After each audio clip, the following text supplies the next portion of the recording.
Pagi ini blok OG13 ah. Okey. So kita dapat tengok carbon kan. Okey. So dia bikin barat tu. So kita tengok jalanan air dia. Nampak sumbat.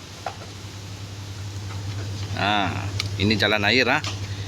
Okey, ini kalau pergi naik Kelingau, naik Kimanis, kompom panas. Tengok. Tertutup air.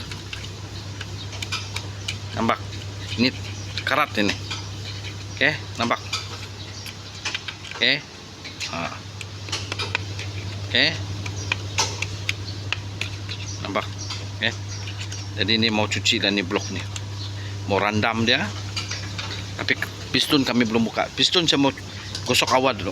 Mau tengok dia goyang nih. Boleh dengar. Tapi dia tidak seberapa lah. Oke. Tidak seberapa. So, kita atur dulu, kasih bersih dulu, lepas tu gosok ni semua, pakai ini batu kasih bersih dia, baru senang kerja. Selagi tu piston di sini kita, ini style saya lah, lain orang lain style. Kadang-kadang dong di luar gosok, aku kasih biar dulu dia begini, baru saya gosok. Sampai naik, alright.